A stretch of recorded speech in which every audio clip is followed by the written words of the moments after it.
मैं Dhananjay Kumar, director of mentor community classes बाण। आपको हमने प्रीवियस 2 क्लासेस में प्रीपोजिशंस का पार्ट 1 और पार्ट 2 के बारे में आपको हम बतलाए थे। तो जब हम लोग पार्ट 1 में इंट्रोडक्शन टॉपिक्स के साथ आए थे प्रीपोजिशंस के प्लेस, पार्ट 2 में भी हम लोगों ने कल बताया था, बहुत सारे बच्चों ने अपना अपना कमेंट्स भी दिया। तो अब हम लोग आज जो है प्रीपोजिशन का आखिरी पार्ट 3 के बारे में डिस्कस करेंगे, जिसमें कुछ महत्वपूर्ण प्रीपोजिशन और कुछ कंफ्यूजेबल प्रीपोजिशन भी आपके साथ रहेंगे। तो हम लोग पार्ट 3 में शुरुआत करते हैं। सबसे पहले जो हमारा प्रीपोजिशन है वो है ऑफ एंड ऑफ।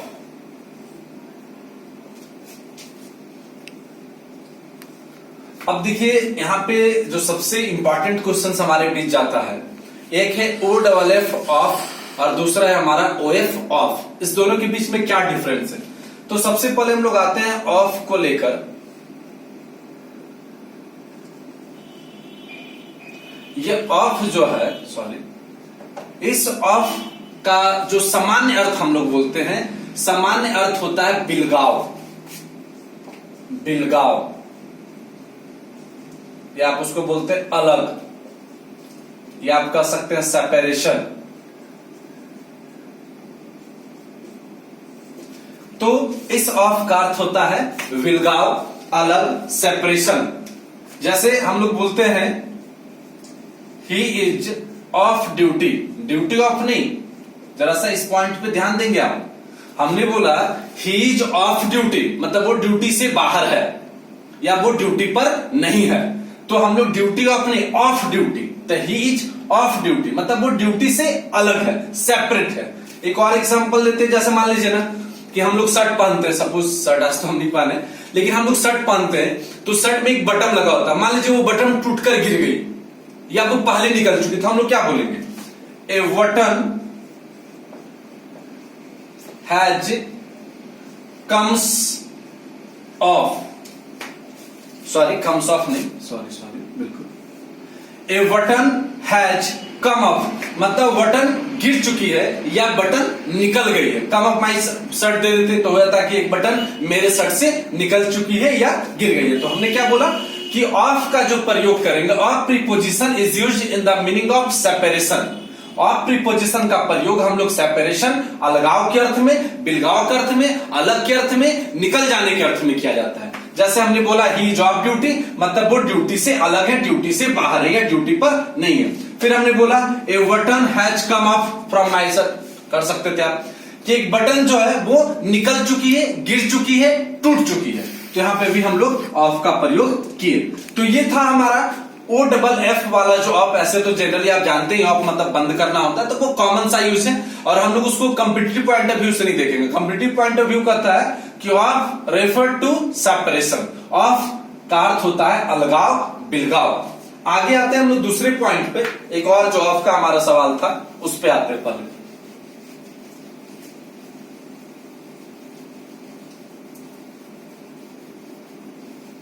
अब देखिए दूसरा जो हमारा था ऑफ। देखिए ऐसे हम लोग जनरली ऑफ का मतलब क्या जानते हैं? का। बिल्कुल सही, ऐसा नहीं कि ये गलत यूज है, होता ही नहीं। लेकिन अगर हम लोग कंप्लीटिव पॉइंट ऑफ व्यू से ऑफ के प्रयोग के बारे में जानेंगे तो ऑफ का जो प्रयोग होता है, नंबर 1 आप कह सकते हैं कि नंबर 1 ऑफ में का अर्थ होता है स्रोत, सोर्स। सोर्स जैसे एग्जाम्पल लेते हैं, मिस प्रियंका शर्मा जैसे वो एक धनी परिवार से आती है, तो comes of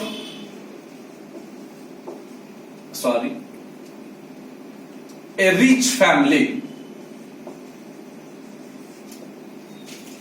miss Priyanka Sharma comes of A rich family मतलब प्रियंका शर्मा एक अच्छे परिवार से, एक धनी परिवार से, एक समृद्ध परिवार से आती है। मतलब क्या उसका स्रोत? Rich family. तो हम एग्जांपल लिए कि ऑफ का जो प्रयोग होगा वो सोर्स के रूप में हुआ था। क्या सोर्स है? तो प्रियंका शर्मा जो है comes of A rich family, वो एक धनी परिवार से आते हैं। आप ले सकते हैं मुकेश अंबानी भी हमारे बहुत धनी परिवार से आते हैं, तो वो भी एग्जांपल्स हो सकता था। तो सबसे पहला यूज हुआ कि ऑफ का जो यूज किया जाएगा वो स्रोत के रूप में किया जाएगा। सोर्स के रूप में क्या जाएगा? Example, miss Priyanka Sharma comes of rich family, मतलब मिस प्रियंका शर्मा एक धनिक परिवार से आती है। स्रोत। दूसरा की बात करते हैं, ऑफ। ऑफ का मतलब रिलेशन भी होता है, रिलेशन, संबंध। संबंध के लेकर भी हम इसका प्रयोग करते हैं। जैसे एग्जाम्पल, यहां पे ज्यादा कुछ नहीं, the plays of Shakespeare. Shakespeare का तो नाम आपने सुना ही होगा, महान इंग्लिश के लेखक है, राइटर है, नॉवेलिस्ट भी हैं। तो द प्ले ऑफ शेक्सपियर मतलब शेक्सपियर का नाटक। तो यानी वो जो नाटक है, वो जो उपन्यास है, द नॉवेल्स ऑफ शेक्सपियर भी कह सकते थे, तो वो किसका है? शेक्सपियर का है। मतलब संबंध किससे? उस नाटक का, तो शेक्सपियर से। जैसे हमारे आधुनिक भारत में, जो मॉडर्न इंडिया में भारत का शेक्सपियर कौन है भाई? तो कालिदास है हमारे। तीसरा जो हमारा पॉइंट था, उसके लिए हम थोड़ा मिटाएंगे, उसके बाद आते हैं। तीसरा पॉइंट है कि of preposition is used in the meaning of reason. Of preposition का जो प्रयोग किया जाता है वो रीजन के अर्थ में किया जाता है। हाँ, हमने बोला थर्ड यूज जो है ऑफ का मतलब होता है आपका कारण, रीजन। जैसे ही डाइड ऑफ कॉलरा, बहुत प्रचलित है और आप जानते भी। ही डाइड ऑफ कॉलरा, वह कॉलरा से मर गया। तो उसके मरने का कारण क्या था? तो वो कॉलरा था। तो मतलब और भी बहुत सारे ऐसे एग्जांपल्स हैं। तो इस तरीके से हमने ऑफ को लेकर देखा, तीन यूज, कि ऑफ का जो प्रयोग होता है वो सोर्स के रूप में होता है, ऑफ का जो प्रयोग होता है वो रिलेशन के रूप में होता है, ऑफ का जो प्रयोग होता है वो आपका रीजन के रूप में होता है। जैसे हमने एग्जांपल दिया, ही डाइड ऑफ कॉलरा, मतलब वो कॉलरा के कारण मर गया, वह मर गया ऑफ कॉलरा, कॉलरा के कारण। हमारा ऑफ का था कारण को लेकर। अब हम लोग नेक्स्ट प्रीपोजिशन की ओर आते हैं। नेक्स्ट प्रीपोजिशन है हमारा बिटवीन।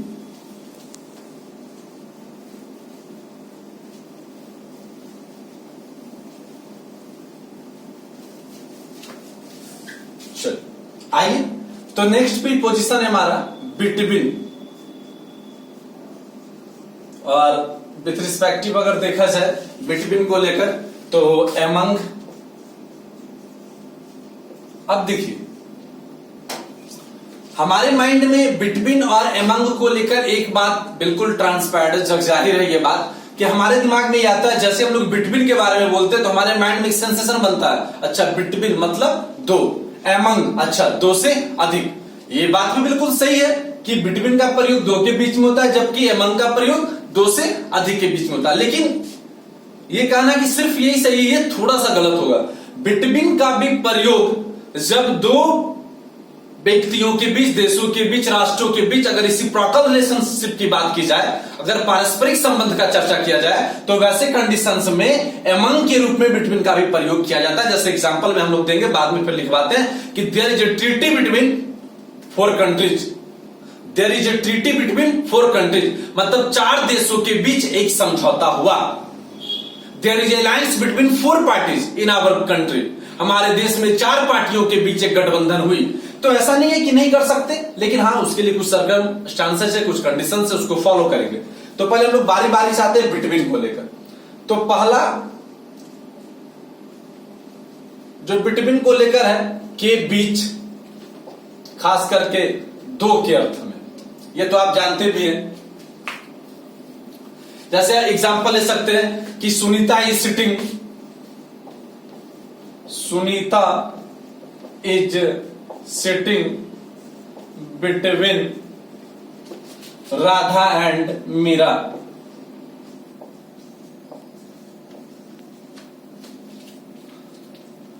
मतलब Sunita is sitting between Radha and Meera, मतलब सुनीता राधा और मीरा के बीच बैठी है। ये एक तो कॉमन सा यूज है, बहुत कॉमन सा यूज है। उसके बाद हम लोग आए, अगर नेक्स्ट की बात करें, सबसे इंपॉर्टेंट कंपैरेटिव व्यू से, कि बिटवीन के बाद हमेशा ऑब्जेक्टिव केस का प्रयोग किया जाता है। ऑब्जेक्टिव केस हिंदी में बोला जाए तो कर्म कारक। बिटवीन के बाद हमेशा ऑब्जेक्टिव केस का प्रयोग अर्थात कर्म कारक का प्रयोग किया जाता है। जैसे आप थोड़ा सा ये समझ लो क्या कि सर ये ऑब्जेक्टिव केस होता क्या है, ठीक है आप लोग सब लोग जानते हैं बट फिर भी जैसे देखिए अंग्रेजी में केस 3 प्रकार का होता है। एक होता है सब्जेक्टिव केस और नॉमिनेटिव केस, इसको हम लोग कर्ता कारक कहते हैं। दूसरा होता है पॉसेसिव केस, अधिकार सूचक कारक, और पॉसेसिव केस को 2 भाग में बांटा गया है, पॉसेसिव एडजेक्टिव और पॉसेसिव प्रोनाउन। और तीसरा होता है हमारा ऑब्जेक्टिव केस। ऑब्जेक्टिव केस जैसे कि मान लीजिए आई का क्या तो मी, यू तो यू का तो यू रह जाता है, वी विकास हो जाता है, मतलब दे का देम हो जाता है, मतलब जो ऑब्जेक्ट होता है दरअसल वही दरअसल ऑब्जेक्टिव केस है। तो हम यहाँ पे पॉइंट चर्चा कर रहे थे कि बिटवीन के बाद हमेशा ऑब्जेक्टिव केस का प्रयोग किया जाता है, जबकि जब आप कॉमन एरर जैसे सवालों को बनाएंगे तो वहां पर सब्जेक्टिव केस का प्रयोग करके सवाल दे दिया जाएगा और आपको कंफ्यूज कर दिया जाएगा। जैसे देखिए एक एग्जांपल लेते हैं, बिटवीन यू एंड आई। अब आपको यहां पे क्या फील हुआ, देखिए यहां पे गलती होने का संभावनाएं क्यों ज्यादा होते हैं, या हम लोग ऐसे बोल सकते हैं कि there are some confusion between you and I, तुम्हारे और मेरे बीच कुछ भ्रम है। There are some confusion between you and I, यानी तुम्हारे और मेरे बीच कुछ भ्रम है। लेकिन देखिए बोलचाल की भाषा को छोड़िए, हम लोग एकदम ग्रामेटिकली आते हैं। तो बिटवीन यू एंड आई, अब हमको क्या लगा, या हमें स्टूडेंट होने के नाते हम सोचते क्या है कॉमन एरर बना दे बात कि अच्छा बिटवीन के बाद यू आया तो यू भी सब्जेक्ट वाला है तो आई भी सब्जेक्ट वाला, दोनों ठीक है। लेकिन आपको इस बात का गौर करना चाहिए कि यू सिर्फ सब्जेक्ट में ही नहीं, यू का यू ऑब्जेक्टिव केस में भी होता है। तो बिटवीन यू ये दरअसल सर आपका ऑब्जेक्टिव केस यूज है, इसलिए यहां पर आई का प्रयोग नहीं होगा, यहां पर मी का प्रयोग होगा। सो वी कैन मॉडिफाई या rectify this type of sentence as such there are some confusion between you and me, no there are some confusion between you and I, ये आपका रॉन्ग होगा, क्योंकि you जो है वो सब्जेक्टिव केस में भी और ऑब्जेक्टिव केस में भी एक ही तरीके से यूज किया जाता है, इसलिए परीक्षार्थी को कंफ्यूजन में डालने के लिए you का प्रयोग किया जाता है। अब इस तरीके से हम लोग थोड़ा इसको मिटाते हैं, फिर हम लोग थर्ड यूज पे आते हैं बिटवीन का। कोशिश ये कीजिए कि जब आपके को गैप मिले तो आप उसका स्क्रीनशॉट ले लीजिए, ताकि आपको लिखने में भी आसान होगा और बार बार वीडियो प्ले करने की जरूरत नहीं पड़ेगी। इसलिए मैं आपको थोड़ा सा टाइम 20 सेकेंड के आसपास का दे भी देते हैं। अब जो है हमारा थर्ड यूज है, कि बिटवीन के बाद हमेशा एंड कंजक्शन का प्रयोग किया जाता है। एंड कंजक्शन, बिटवीन के बाद हमेशा एंड कंजक्शन का प्रयोग किया जाता है। अब देखिए हमने अभी आपको बोला कि बिटवीन के बाद हमेशा एंड कंजक्शन का प्रयोग किया जाता है। अब यहां पे एक छोटा सा पॉइंट है कि सर ये कंजक्शन क्या होता है, तो सिंपल सी बात है, a conjunction is a word which joins 2 या more than 2 sentences into a meaningful sense. मतलब conjunction is a word, conjunction एक ऐसा शब्द है जो 2 या 2 से अधिक वाक्यों को एक अर्थपूर्ण तरीके से जोड़ता है अर्थात बनाता है, तो वो हो गया हमारा कंजक्शन। जैसे राम और श्याम, तो एंड हमने यूज किया, कंजक्शन हो गया। और भी कंजक्शन है, बहुत सारा कंजक्शन है, हम लोग टॉपिक लेंगे तो फिर आगे चलेगा। तो बिटवीन के बाद हमेशा एंड कंजक्शन का प्रयोग किया था। जैसे एक एग्जांपल लीजिए, आपको बोला जाता है कि if you want to meet the doctor, यदि आप डॉक्टर से मिलना चाहते हैं, then you should come between 4 AM and 6 PM। यदि आप डॉक्टर से मिलना चाहते हैं तो आपको 4 बजे से 6 बजे के बीच आना चाहिए। लेकिन होता क्या है ना कि बच्चा समझता है 4 AM, थोड़ा सा एग्जांपल लिया जाए, टू 6 AM, मतलब 4 बजे से 6 बजे के बीच। नहीं, ये गलत है, बशर्ते इसके आगे बिटवीन लगा हो तो। कि if you want to meet the doctor, if you want to meet the doctor, then you should come between 4 PM to 6 PM। देखिएगा पहले जो हम लोग करते हैं फिर उस पर डिस्कस कर रहे हैं, फिर हम लोग आते हैं। हमने बोला यहाँ पे बताया कि between also uses and conjunction, कि बिटवीन के बाद हमेशा एंड कंजक्शन का प्रयोग किया जाता है। बट यहाँ पे हमने एग्जांपल लिया, हम लोग बोल देते हैं गलती से कि 4 बजे से 6 बजे के बीच, तो हम लोग सोचा अच्छा 4 AM to 6 PM या AM जो भी कुछ हो। लेकिन कहता है कि if you want to meet the doctor, यदि आप डॉक्टर से मिलना चाहते हैं, then you should come between 4 PM to 6 PM। नहीं सही, ये गलत है। ठीक है, बोलचाल की भाषा में वो सही लग रहा होगा, लेकिन ये गलत है। If you want to meet the doctor then you should come between 4 PM and 6 PM। भले इसका हिंदी वही हो 4 बजे से 6 बजे के बीच, लेकिन अंग्रेजी में हम लोग यहाँ पे टू का यूज नहीं करेंगे। यहाँ पे हम लोग जो यूज करेंगे वो आपका एंड का होगा। उसके बाद जो है, ये तो बिटवीन के बाद एंड कंजक्शन था, 2 और है तो 3। अब देखिए, अब क्या कहता है बिटवीन, कहता क्या है कि बिटवीन के बाद हमेशा प्लूरल नाउन या प्लूरल प्रोनाउन, ठीक है, बिटवीन के बाद हमेशा प्लूरल नाउन या प्लूरल प्रोनाउन का प्रयोग होगा। जैसे between the boys, between the girls. जैसे एग्जांपल में between the boys, between the girls, ठीक है। और दूसरा थोड़ा ये शॉर्ट पॉइंट है तो हम लोग एक ही साथ कंटिन्यू कर लें। बिटवीन के बाद किसी भी, बिटवीन के बाद किसी भी डिस्ट्रीब्यूटिव एडजेक्टिव का प्रयोग नहीं होता, वितरणवाचक विशेषण का प्रयोग नहीं होता। जैसे इच, एवरी, etc। मतलब बिटवीन के बाद इच एवरी का प्रयोग नहीं। जैसे हमने बोला between distribute the sweets between etch boy, ये गलत है, ये नहीं होना होगा। Between the sweets distribute the sweets between the boy सही है, लेकिन हम ये बोलेंगे कि distribute the sweets between etch boy and each girl, ये रॉन्ग है। क्योंकि बिटवीन के बाद, बिटवीन ऑलरेडी बंटवारा करने का शब्द है। बिटवीन का मतलब क्या होता है? बांटना। और हम लोग अगर उसके साथ डिस्ट्रीब्यूटिव एडजेक्टिव का प्रयोग करते हैं, यानी वितरणवाचक विशेषण का प्रयोग करते हैं, तो वो उसका सुपरफ्लुअस हो जाएगा। मतलब to use more than required, आवश्यकता से अधिक उसका जो प्रयोग है। और जो लास्ट है हमारा बिटवीन का प्रयोग, उस पर चर्चा करेंगे, आप इसका स्क्रीनशॉट ले लेंगे। अब जो है हम लोग लास्ट चर्चा करते हैं बिटवीन पर, फिर हम लोग नेक्स्ट प्रीपोजिशन की ओर आएंगे। अभी हमारे दिमाग में एक सेंस ऑफ ह्यूमर जो डेवलप होता है कि बिटवीन का मतलब होता है कि बिटवीन का प्रयोग 2 के लिए होता है, और जबकि एमंग का प्रयोग 2 से अधिक के लिए होता है। तो सर यहाँ पे कोई कंफ्यूजन नहीं है। ऑब्वियसली एमंग यूज्ड मोर देन 2, निश्चित सी बात है कि एमंग का प्रयोग 2 से अधिक के रूप में किया जाता है। परंतु बिटवीन के बारे में केवल ये कह देना कि बिटवीन का प्रयोग केवल 2 के अर्थ में होता है, ये गलत है। हमने बोला कि बिटवीन का जो प्रयोग है वो 2 से अधिक में भी होगा। कंडीशंस क्या है?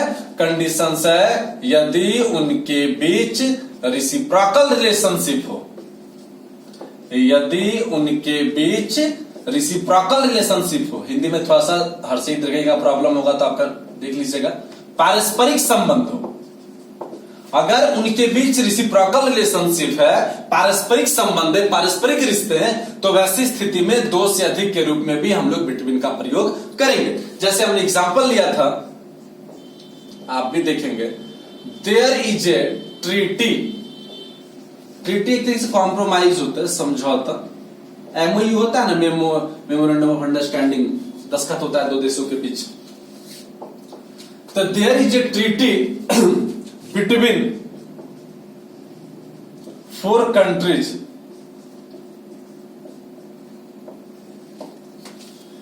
There is a treaty between 4 countries, मतलब 4 देशों के बीच एक समझौता हुआ। अर्थात क्या हुआ? जैसे देखिए, हमने बोला कि 4 देशों के बीच एक समझौता हुआ, मतलब 4 देशों के बीच एक रेसिप्रोकल रिलेशनशिप है, उसके बारे में यहाँ पे चर्चा किया जा रहा है। एक और हम लोग देख लें, there is an alliance. Alliance समझते हैं ना जी? गठबंधन, जैसे हमारे बिहार में हमारे नीतीश जी और मोदी जी का गठबंधन है, जेडीयू प्लस बीजेपी, है ना। इससे पहले आरजेडी के साथ था। तो there is an alliance between 4 parties in our country. मतलब हमारे देश में 4 पार्टियों के बीच एक गठबंधन है। गठबंधन का मतलब क्या हुआ कि जरूर गठबंधन कब होता है, अलायंस कब होता है किसी भी पार्टी का या किसी भी कंपनी का। अलायंस तब होता है जब उसके रेसिप्रोकल रिलेशनशिप अच्छे होते हैं, यानी पारस्परिक संबंध अच्छे होते हैं। तो ये हमारा बिटवीन का था। आप यहां पे इसका स्क्रीनशॉट ले लेंगे। उसके बाद जो है अमंग को लेकर तो आप जानते हैं 2 से अधिक, वहां पे कोई उसका कंफ्यूजन प्रीपोजिशन नहीं है, तो वहां पे चर्चा हम लोग नहीं करते, समय नष्ट करने से कोई फायदा तो है नहीं। अब हम लोग जो आते हैं कुछ और प्रीपोजिशन है, वो खास करके कम्पिटिटिव पॉइंट ऑफ व्यू से वो सब ज्यादा पूछा जाता है, उस पर हम लोग चर्चा करेंगे। फिर कंफ्यूजन प्रीपोजिशन से लास्ट पार्ट में हम लोग आएंगे। बस कोशिश ये कीजिए कि जितना ज्यादा से ज्यादा हो आप इस वीडियो को देखें, उसका पीडीएफ नोट तैयार करें। बहुत सारे बच्चे नहीं कर पा रहे हैं, वजह जो भी हो, इंटरनेट की सेवाएं नहीं है किसी भी तरीके का, लेकिन आपको आज या कल आपको ही पढ़ना है। आज भी आप पढ़ोगे, कल भी आप ही को पढ़ना है। आज आप पढ़ लोगे तो कल के लिए थोड़ा आसान हो जाएगा। बाकी आपको जो बेहतर लगे अपने लाइफ के लिए किया जाए। तो हम लोग आते हैं some important facts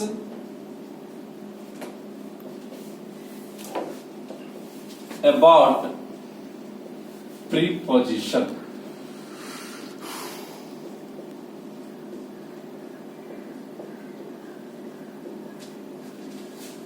some important facts about preposition. अब देखिए, some important facts about prepositions को लेकर कुछ ऐसे फैक्ट हैं जिसका हम लोग मतलब एक तरीके से आप ये कहिए ना कि मतलब आपको पता होता है, वो जानबूझकर गलती हम लोग से हो जाता है। जैसे देखिए, एक छोटा सा एग्जांपल लेते हैं, होम। होम होम पे चर्चा की नहीं था, थोड़ा सा हाउस का भी देख लीजिए, थोड़ा सा तो थोड़ा ज्यादा अच्छा रहे, सीख लीजिए होम हाउस क्या है। देखिए, होम का मतलब होता है सर घर, हाउस का मतलब भी होता है घर, लेकिन हाउस वैसे घर को कहा जाता है जिसका आप किराया देते हैं। इसलिए हमारी जो गवर्नमेंट होती है वो हमको जो HRA देती है, HRA, तो वो हमको देती क्या है सर? होम रेंट अलाउंस नहीं सर, वो देती है हाउस रेंट अलाउंस, आवास भत्ता जिसको बोला जाता है। तो ये तो चलिए नॉर्मल सी बातें थी बस समझने के लेकर। हम यहां पे चर्चा कर रहे थे होम को लेकर। कहता है कि होम के पहले किसी भी प्रीपोजिशंस का प्रयोग नहीं किया जाता है। होम के पहले किसी भी प्रीपोजिशंस का प्रयोग नहीं होता है। ये नॉर्मल सा, जैसे आई गो टू होम नहीं, I go home, back home, go to home नहीं, बैक टू होम नहीं। परंतु अब देखिए, इस परंतु पे चर्चा किया जाए, इसीलिए तो इसको बनाया गया है। परंतु कहता क्या कि ऐसे तो जनरली नहीं होता, परंतु यदि होम के पहले, परंतु यदि होम के पहले किसी पॉसेसिव वर्ड का प्रयोग हो, पॉसेसिव वर्ड मतलब अधिकार सूचक शब्द, जैसे हिज, हर, कभी कभी किसी नाम में ऐसे लगा देते हैं। जैसे आप पढ़े थे ना, आई, माई, माइन, तो माइन हो गया, ही, हिज, हिज हो गया, सी के लिए हर हो गया, दे के लिए देर हो गया, बहुत सारा वर्ड है। जैसे आई गो टू, जैसे आप एग्जांपल है, या वेंट टू लिखिए, I went to his home. अब देखिए यहां पे, या I decided to go Ram's home. अब देखिए, हमने बोला कि होम के पहले किसी प्रीपोजिशंस का प्रयोग नहीं होता, फर्स्ट पॉइंट। दूसरा हमने बोला कि नहीं, अगर होम के पहले किसी पॉसेसिव वर्ड का प्रयोग हो, पॉसेसिव का मतलब क्या हुआ, हमने बोला जिससे अधिकार की बात हो। जैसे हमने बोला I went to his home, मैं उसके घर गया, यानी उस घर पे किसका अधिकार था, उसका अधिकार था। फिर हमने दूसरा एग्जांपल लिया, I decided to go Ram's home, मैं निश्चय किया, क्या निश्चय किया, to go Ram's home, Ram के घर जाने का निश्चय किया। मतलब उस घर पे किसका अधिकार है, तो राम का। मतलब अगर अधिकार सूचक वर्ड का प्रयोग अगर होम से पहले किया जाता है तो वैसी स्थिति में होम के पहले भी हम टू प्रीपोजिशंस का प्रयोग करेंगे। ये कहना बिल्कुल गलत है कि होम के पहले प्रीपोजिशन नहीं होता। हाँ, जनरली नहीं होता, लेकिन अगर कुछ कंडीशंस है कि अगर वो पॉसेसिव वर्ड्स के साथ आ रहा है तो वैसी स्थिति में होम के पहले भी टू प्रीपोजिशन का प्रयोग होगा। आप इसका स्क्रीनशॉट ले लें। चलिए, तो आप लोग स्क्रीनशॉट ले लिए होंगे। अब हम लोग आगे बढ़ते हैं दूसरे पे।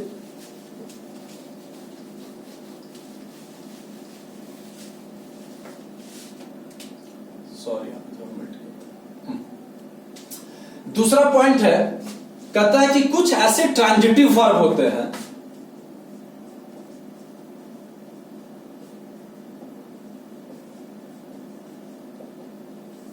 प्रेरणार्थक क्रिया, कुछ ऐसे ट्रांजिटिव वर्ब होते हैं जिसके साथ प्रीपोजिशंस का प्रयोग नहीं किया जाता। लेकिन यहां पे तो हम लोग बड़ा सारा गलती करते हैं जी। यहां पे आप देखिए, आपसे भी गलती होती है, हम लोगों से भी गलती होती थी। जैसे discuss, describe, rich, attack, order,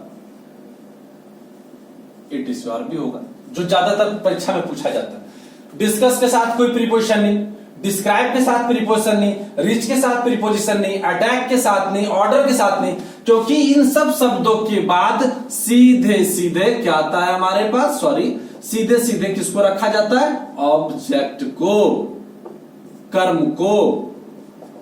इसके बाद किसी प्रीपोजिशंस का प्रयोग नहीं किया जाता है। जैसे for example, the poet describe about the nature in the poem. अब देखिए, पहले गलती समझिए, क्योंकि हम लोग ऐसा करते हैं। The poet describe about the nature in the poem, मतलब इस कविता में कवि ने व्याख्या की है, डिस्क्राइब की, क्या की है, अबाउट द नेचर, प्रकृति के बारे में। तो चूंकि जब हम लोग हिंदी करते हैं ना तो हमको लगता है ना कि ये वाला सही है, क्योंकि देखिए बिल्कुल सही लगा ना। द पोएट डिस्क्राइब, कवि व्याख्या करता है, इन द पोएम, कविता में किसके बारे में करता है, तो अबाउट द नेचर, प्रकृति के बारे में करता है। जबकि सर यहां पे नहीं होगा, यानी जो आपका करेक्शन होगा वो होगा the poet describe the nature in the poem, मतलब कवि कविता में प्रकृति की व्याख्या करता है। एक और एग्जांपल ले लीजिए, he ordered for 2 cups of T. He ordered for 2 cups of tea. उसने मुझे 2 कप चाय पीने के लिए मैंने उसे ऑर्डर किया या उसने आदेश दिया। He ordered for 2 cups of tea. उसने 2 कप चाय के लिए आदेश दिया। देखिए हम लोग हिंदी में बड़ा गलती करते हैं। He ordered, वो आदेश दिया, for मतलब हम लोग क्या समझ गए, के लिए, फिर क्या हुआ 2 cups of tea, मतलब उसने 2 कप चाय के लिए आदेश दिया। जब हम लोग हिंदी किए तो वहां बिल्कुल सही लगा, जबकि ये गलत है। He ordered 2 cups of tea, उसने 2 कप चाय का आदेश दिया। ठीक है, आप इसका भी स्क्रीनशॉट ले लें। हम लोग लास्ट रूल की ओर आते हैं। अब जो है एक लास्ट रूल बचा है हमारा, उसको देख लीजिए आप, फिर हम लोग कंफ्यूजेबल प्रीपोजिशन पे आते हैं कुछ पॉइंट लेकर। देखिए हम आपको पहले ही बोले, डिटेल पढ़ना हो ना, हम लोग सिर्फ लॉकडाउन में आपका पढ़ाई बाधित ना हो उसको लेकर हमने इस चीज को किया, ताकि आप जुड़े रहें और पढ़ें। बाकी डिटेल के लिए आप एकदम बिल्कुल किताब का अध्ययन करें, वो एकदम जड़ है आपका। तो तीसरा जो इसका रूल था वो ये था कि कुछ और भी ऐसे वर्ब है, when speak, reply, write, etc और भी बहुत सारा होगा। टॉक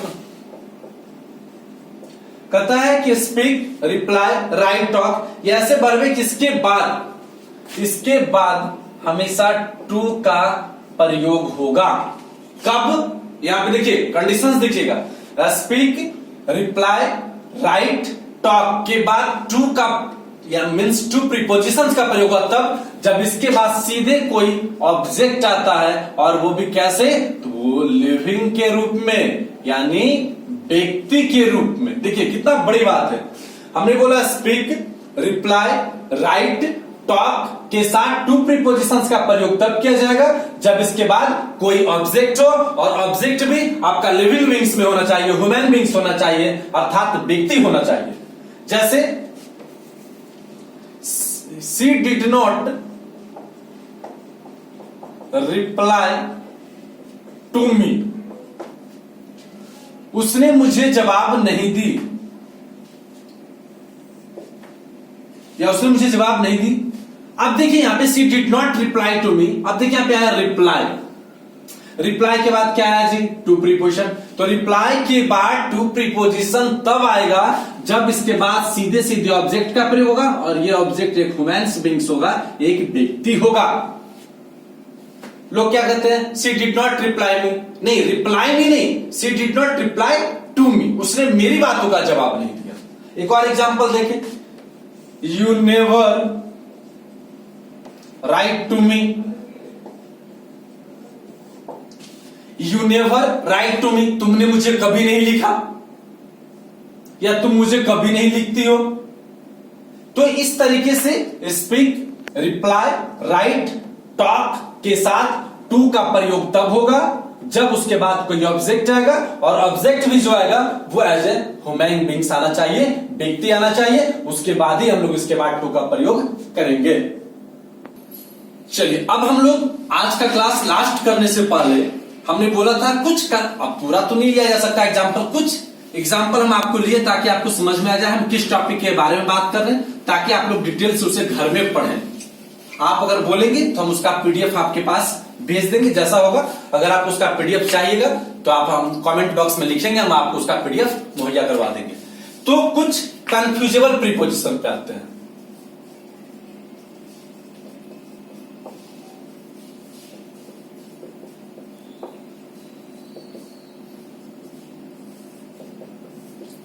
अब हम लोग कंफ्यूजेबल प्रीपोजिशंस की बात करते हैं। जैसे कुछ एग्जांपल लेते हैं, जैसे देखिए एसएस, ACE, सॉरी स्पेलिंग पर ध्यान दिया जाए। SS2 एक प्रीपोजिशन है हमारे पास, SS2, और एक है SSN2, एक है हमारा SSN2। अब जरा से देखिए दोनों में क्या फर्क आपको